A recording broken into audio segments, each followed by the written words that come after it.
Qazancını artırmaq üçün nə eləmək lazımdır? Bilirəm ki, 90% insan hələ də düşünür ki, zəngin insanların, kim ki qazancını artıra bilir, işində uğurludur, məqsədlərinə çata bilir, həmin insanlar haqqında sadəcə olaraq deyirlər ki, onun bəxti gətirib, o şanslıdır. O ona görə də uğurludur ya da kimsə kömək eləyib, nə bilim, özü bacara bilməzdi. Bu kimi düşüncələri böyük ehtimalla ətrafınızda həmişə eşidirsiniz, çünki çox yayğındır bizim ölkəmizdə. Mən də ətrafımda həmişə bunları eşidirdim. Və kim ki istədiyi kimi yaşaya bilmir, qazancını artıra bilmir, işində uğurlu ola bilmir, həmin insanlar isə özləri ilə bağlı deyirlər ki, mənim bəxtim yoxdur, mən şanssızam, ona görə də məndə alınmır. Yəni hər şeyi taleyə, qismətə, bəxtə bağlayan insanlar tam da bu düşüncəyə görə, yəni tam da bu fikirdə olduqlarına görə məqsədlərinə çata bilmirlər, qazanclarını artıra bilmirlər və anlamırlar ki, bir insanın həyatı, taleyi öz əllərindədir. Bir insan istəyirsə, öz həyatının məsuliyyətini alırsa əgər əllərinə, hər şeyi dəyişə bilər, qazancını da artıra bilər, işini də daha yaxşı mərhələyə gətirə bilər, münasibətlərini düzəldə bilər, hər şey eləyə bilər, yəni həyatında məqsədlərinə də çatar, inkişaf da eləyər və zəngin də olar. Yəni fərqi yoxdur ki, kimsə kasıb ailədən gəlib, yoxsa varlı ailədən gəlib. Məsələn, mən çəkinmədən etiraf edirəm ki, mənim ailəm çox kasıb bir ailə idi və kasıb bir ailədən gəlmişəm, amma mən bunu heç vaxt bir səbəb olaraq gətirməmişəm ki, mənim bəxtim yoxdur, mən talihsizəm, mən şanssızam, ay mən kasıb ailədən gəlmişəm. Yox, nə olsun ki? İndi bugün zaten siz bunu anlayacaqsınız ki, bunların heç bir önəmi yoxdur.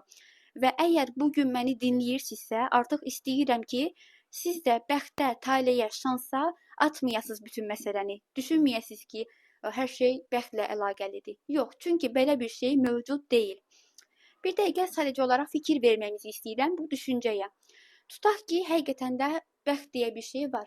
Kimisə bəxti gətirir, kimisə bəxti gətirmir. Belə götürək, deyək ki, dünyada 50% insanın bəxti var, 50% insanın isə bəxti yoxdur. Bu nə dərəcədə düzgündür həqiqətən, nə dərəcədə real gəlir məntiqlə baxanda. Yəni belə çıxır ki, dünya o qədər ədalətsizdir ki, sanki Allah insanları seçib və kiməsə bəxt verib, kiməsə bəxt verməyib. Kimsə şanslıdır, kimsə şanssızdır. Sizcə nə dərəcədə real gəlir bu? Yəni belə baxdıqda həqiqətən də anlayırıq ki, həmin insanlar nə dərəcədə həyata, kainata, hətta Allaha məsuliyyət atırlar, günahlandırırlar və bu minvalla düşünürlər ki, həyat ədalətsiz bir yerdir. Amma sadəcə anlamağı lazımdır ki, həmin insanların tam da bu düşüncədir ki, onlara mane olur ki, hal-hazırda istədikləri kimi yaşaya bilmirlər. Niyə uğurlu ola bilmirlər, məqsədlərinə çata bilmirlər, niyə qazancları yoxdur? Tam da bu düşüncədə olduqlarına görə. Amma əgər bugün artıq siz məni zaten dinləyirsiniz, təxmin eləyirəm ki, sizdə çox da bu düşüncələr yoxdur, varsa da artıq aşa bilərsiniz. Anlamağımız lazımdır ki, hər bir insanın həyatının məsuliyyəti öz əllərindədir. Heç bir şey şansdan, bəxtdən, alın yazısından, talehdən asılı deyil. Taleyimizi özümüz, özlərimizi işləyərək dəyişdirə də bilirik.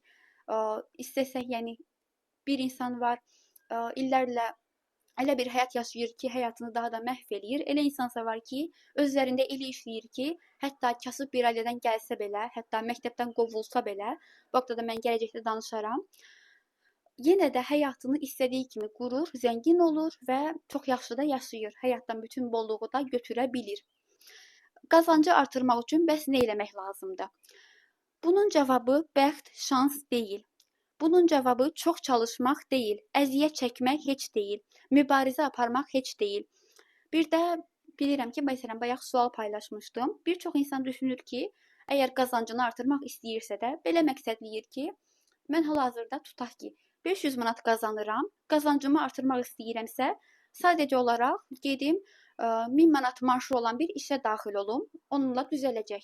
Ya da bir çox insanlar da düşünürlər ki, mən lotereya alsam, əgər şansım varsa, lotereyanı utsam, artıq zəngin olacam. Bəzən də insanlar düşünürlər ki, kimdənsə mənə miras qalsın, mal-mülk qalsın, pul qalsın və ya ev qalsın və o mənim olsun, mən zəngin olum. Amma bu işlər belə getmir həqiqətən də. Bəlkə də özünüz də ətrafınızda görmüsünüz ki, kimsə lotereya alır, amma həmin pulu əlində saxlaya bilmir. Ya da kiməsə miras qalır, amma həmin mirası itirir. ya da bilirsiniz mübahisələr olur. İnsanlar münaqişə eləyirlər mənim olsun deyə. Ay mənimdir, ay mənə az verdilər, çox verdilər. Bunları hər zaman ətrafımızda zaten eşidirik. Məsələn, televizora baxmağımız kifayətdir.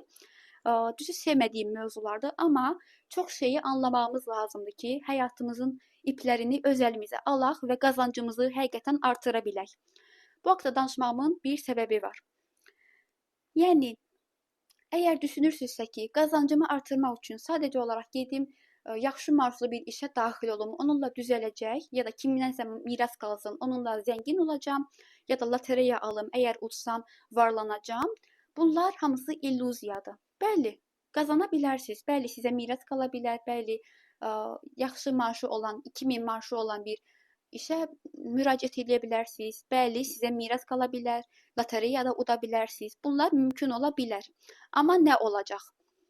Əgər siz öz üzərinizə işləmədən, psixolojik olaraq hələ daha çox qazanca, daha çox maddiyata hazır bir duruma gəlməmisinizsə, öz üzərinizə işləyərək, yəni və hələ də bu həcmləri qəbul eləyəcək durumda deyilsinizsə psixolojik olaraq və birbaşa gedirsinizsə lotereya almağa ya da birbaşa sizə mal-mülk qalırsa hardansa ya da birbaşa gedirsiniz yaxşı maaşlı bir işə, o zaman nə olur? Mən sizə deyim, özünüz də araşdıra bilərsiniz. Məsələn, nümunə deyəcəm, Amerikada ən çox da insanlar əgər lotereya udurlarsa, qısa müddət ərzində həmin pulu saxlaya bilmirlər və hər hansı bir hadisə baş verir, həmin pulu itirirlər. Necəsə əllərindən çıxır ya da miras kiməsə qalır, amma əllərindən çıxır, saxlaya bilmir. Bu çox anlatıcı bir şeydir ki, nəyə görə? Bu çözüm yolu deyil. Yəni qazancını artırmağın yolu bunlar deyil. Eyni şəkildə də çoxlu maaşı olan bir işə daxil olmaq. İndi bunu isə bu şəkildə izah etmək istəyirəm. Demək istədiyim odur ki, öz üzərində işləmədən, hələ enerji həcmini artırmadan, psixolojik olaraq bu maddiyata hazır olmadan birbaşa siz gedib nə qədər pul sizə gəlsə də, hardansa mal-mülk gəlsə də, o sizdə qalmayacaq. Çünki psixolojik həcminiz bunu tutmağa hazır deyil hələ. Bunu çox sadə şəkildə anlayacağınız bir nümunədə deyim. Bu çox-çox suallarınıza cavab olacaq. Misal olaraq deyirəm, indi hərə özünə uyğun götürər. Fərqi yoxdur, siz evdar xanımsız işləmirsiniz, yoxsa işləyən bir iş adamısınız, bəysiniz, xanımsız, heç bir fərqi yoxdur məni dinləyən. Hər biriniz dinləyin və çox şeyi anlayacaqsınız. Yəni, fərqi yoxdur, hansı məqsədiniz var, özünüz qazanmaq istəyirsiniz, yoxsa həyat yoldaşınızdan maddi dəstək almaq istəyirsiniz, fərqi yoxdur. Bunu anlamaq sizə çox şeyi anlatacaq və həqiqətən artıq biləcəksiniz ki, nə eləmək lazımdır qazancı artırmaq üçün. Əgər hal-hazırda, bu arada bunu yazmağınız da mütləqdir. Hal-hazırda əgər 500 manat qazancınız varsa, yəni sizə nə qədər pul gəlirsə, fərqi yoxdur. Deməli, siz hələ psixolojik olaraq bu qədərinə hazırsınız. Yəni şüuraltı proqramlar olaraq, enerji həcminizin qəbul eləməyi baxımından hələ bu qədərinə hazırsınız ki, bu qədər qazanacağınız bir işlə məşğulsunuz. Yəni hansı işlə məşğul olduğunuz belə bir təsadüf deyil. Bu seçimi formalaşdıran şüuraltı səbəblərimiz var. Mən bunlardan zaten ayrıca danışacağam ki, bizə daha çox şey aydın olsun. Yəni yenə deyirəm, hal-hazırda əgər 500 manatlıq bir işdə çalışırsınızsa, qazancınız 500 manatlısa, bir eviniz, bir maşınınız varsa, fərqi yoxdur nə qədər maddiyyatınız var.